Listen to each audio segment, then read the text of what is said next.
Doctor Mohammad Yunus তিনি কি একটি অবাধ সুষ্ঠু নিরপেক্ষ নির্বাচনের দিকে যাবেন? তিনি কি লেভেল প্লেয়িং ফিল্ড করবেন, নাকি তিনি কোনো এজেন্ডা বাস্তবায়ন করবেন? এখন সোজা সাপটা এই প্রশ্নটাই সকলের করা উচিত। ডক্টর মোহাম্মদ ইউনূস কি করতে চাচ্ছেন, তার উদ্দেশ্যটা কি? তার উদ্দেশ্য কি? আমাদের দেশে যে সমস্ত রাজনৈতিক দলগুলো বিগত 15 বছর যাবৎ নির্লস পরিশ্রম করে বিভিন্ন ধরনের নির্যাতন সহ্য করে তারা যে গণ অভ্যুত্থানের মাঠটা, যে গ্রাউন্ডটা তৈরি করলো, সেখানে যে গণ অভ্যুত্থান হলো দেশের সর্বস্তরের মানুষের স্বতঃস্ফূর্ত অংশগ্রহণে, সেখান থেকে পরবর্তী বাংলাদেশে ডক্টর মোহাম্মদ ইউনূস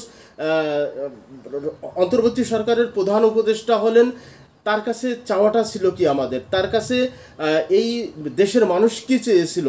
যে তিনি একটি অবাধ সুষ্ঠু নিরপেক্ষ নির্বাচনের দিকে দেশকে নিয়ে যাবেন এবং নির্বাচনটা যাতে সুষ্ঠু হয়, লেভেল প্লেইং ফিল্ডে দাঁড়িয়ে হয়, সেই ব্যবস্থা করবেন। কিন্তু তার কি কোনো নির্দিষ্ট কোনো এজেন্ডা আছে বাস্তবায়ন করার মতো? তিনি ভয়েস অফ আমেরিকার সাথে একটি সাক্ষাৎকার দিয়েছেন। শিরোনামে বলা হচ্ছে সরকারের মেয়াদ কতদিন হবে সেটা সরকারই বলবে। এই শিরোনামে যে সংবাদটি এসেছে সেখানে তিনি একটি বক্তব্য দিয়েছেন। সেই বিষয়টি মূলত আপনাদের সামনে আমি তুলে ধরতে চাই। ডক্টর মোহাম্মদ ইউনূস বলছেন, গণ অভ্যুত্থানে নেতৃত্ব এবং সরকার পরিচালনায় তরুণদের ভূমিকার বিষয়ে ডক্টর ইউনূস বলেন, তরুণদের হাতেই ক্ষমতা যাওয়া উচিত। এখানে বুড়োদের কোনো কাজ নেই, তারা শুধু ভুল করে গেছে এ পর্যন্ত। ডক্টর ইউনূস বলেন, তাদের নেতৃত্বে একটি বড় কাণ্ড হয়ে গেল, কাজেই তাদের অবিশ্বাস করার কোনো কারণ নেই। আমি বরাবরই বলে আসছি, তরুণদেরই দেশ চালানো উচিত।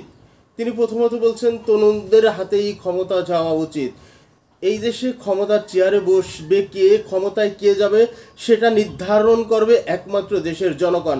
যেহেতু এটি গণতান্ত্রিক দেশ, এই দেশের মানুষের ভোট দিয়ে তাদের নেতা নির্বাচন করার যেহেতু অধিকার রয়েছে, সেখানে ডক্টর মোহাম্মদ ইউনূস এই কথাটা বলা কতটা যুক্তিযুক্ত যে তরুণদের হাতেই ক্ষমতা যাওয়া উচিত। তিনি কি নির্দিষ্ট কোনো এজেন্ডা বাস্তবায়ন করবেন? তিনি বলছেন, এখানে বুড়োদের কোনো কাজ নাই, তারা শুধু ভুল করেই গেছে পর্যন্ত। যদি বুড়োদের কাজ না থাকে, তার ভাষায় আমি বলবো না, আমি ঠিক বলবো যে ডক্টর মোহাম্মদ ইউনূসও তো বয়স্ক লোক, তাহলে তিনিও তো যেটা করছেন সেটা ভুল করছেন। যদি বুড়োদের কথা তিনি উল্লেখ করেন, তাহলে তিনিও তো সেই পর্যায়ের লোক, তাহলে তিনি যা করছেন সেটি তো তিনি ভুল করতেছেন। কারণ এই দেশের জনগণ যাকে ভোট দিয়ে নির্বাচিত করবে, তারা এবং তাদের দল, তারাই তো ক্ষমতায় বসবে। তিনি কিভাবে প্রধান উপদেষ্টা চেয়ারে বসে ব্যক্ত করতে পারেন যে তরুণদের হাতেই ক্ষমতা যাওয়া উচিত? কাদের ক্ষমতায় উনি বসাতে চাচ্ছেন, কাদের ক্ষমতায় কে বসানোর এজেন্ডা নিয়ে উনি এই প্রধান উপদেষ্টার চেয়ারে বসেছেন? তারপরে বলতেছেন, তাদের নেতৃত্বে একটি বড় কাণ্ড হয়ে গেল। এখানে এককভাবে তাদের নেতৃত্ব ছিল না। উনি বরাবরই এই বিষয়টি নিয়ে সারা দেশে এই যে মাস্টার মাইন্ড, তাদের একক নেতৃত্ব, তাদের যে ফ্রন্ট লাইনে দাঁড় করিয়ে দেওয়া, এই যে সারা দেশের মানুষ বিভিন্ন স্তর থেকে যে সমালোচনা করছে, ডক্টর মোহাম্মদ ইউনূস কিন্তু এতে কোনো কর্ণপাত করছেন না। তিনি বলছেন, আমি বরাবরই বলে আসছি তরুণদেরই দেশ চালানো উচিত। তিনি দেশের মানুষের উপর তার ব্যক্তিগত অভিমত কিভাবে চাপিয়ে দিতে পারেন?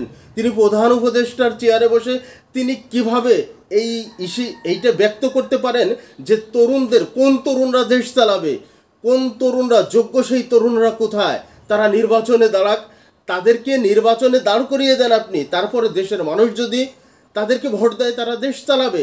দেশের মানুষের সমর্থন যদি তাদের থাকে, দেশের মানুষ যদি তাদেরকে ভোট দিয়ে নির্বাচিত করে, তাহলে চালাবে। কিন্তু কেন আপনি তো শুধু এই সমন্বয়কদের উপদেষ্টা না, আপনি তো সকল রাজনৈতিক দল তথা এই দেশের সকল জনসাধারণের উপদেষ্টা। তাহলে আপনি কি করে এটি বলতে পারেন যে তরুণদের হাতেই দায়িত্ব দেওয়া ভালো, তরুণদেরই ক্ষমতায় দেওয়া ভালো, তরুণরাই দেশ চালাবে, তারাই তাদের ভবিষ্যৎ রচনা করবে?